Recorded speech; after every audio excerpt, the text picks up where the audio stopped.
So, you bought an airplane. Congratulations on acquiring one of the most exhilarating and efficient ways to empty your bank account.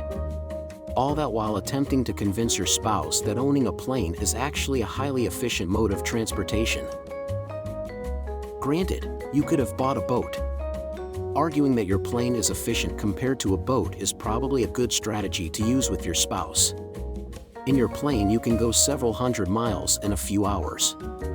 In a comparably priced boat, it would take you way longer and use way more gas. Anyway, I digress.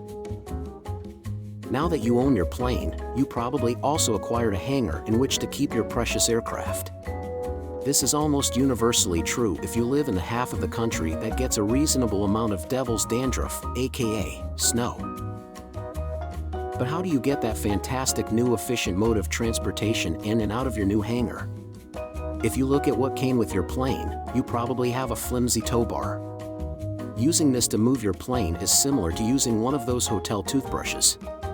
You can do it, but it's probably not a good long-term solution for your health and welfare, whether that be your teeth or your back. What you need is a tug, but which one? I went through this purchase decision 1 year ago and settled on the BestTugs Alpha one. So, after a year of living with this device, what are my thoughts? Well, let's begin with why I bought this tug. I needed something to get 19 or 1 Lima November in and out of the hangar. My fuel is delivered by truck, so what I really needed was something to move a 2,800-pound loaded aircraft about 50 feet up and down a gradual incline. I had been using a BestTugs Alpha 3 in my former flight clubs. While this is a great device, with shipping, it's about $1,000 to $1,500 more than the Alpha one. So the savings were a large part of the decision. Another major plus to the Alpha one is the fact it can easily be moved either in a car, by aircraft, or even shipping by FedEx.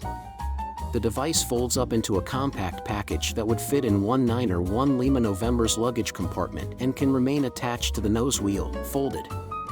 I can't do those things with an Alpha 2 or Alpha 3. One other plus is the maneuvering of the Alpha 1 in tight quarters. When I was using the Alpha 3, if I needed to make a short turn, I would need to pick up the tug and manipulate the front wheel. The Alpha 1 was far lighter, which makes it easy to manipulate using this technique. On the downside, the Alpha 1 requires you to do this for all turns, unlike the dual-wheel Alpha 2 and Alpha 3 that can turn without needing to pick up the machine.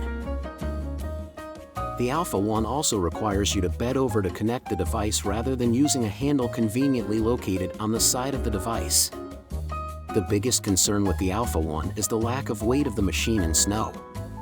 If the surface is wet or slippery, the Alpha 1 requires the user to push down on the handle to ensure enough traction. Even with this, on really slippery surfaces, this may not be sufficient. Overall, would I do it again? In a heartbeat. I've been outstandingly happy with my Alpha 1 and plan on having it for years to come. If I ever move my plane to an airport that requires a regular long haul for fuel, I would probably consider a different class of device. Thank you for watching this video. If you enjoyed it, please like and subscribe for the latest videos from Plane Medicine.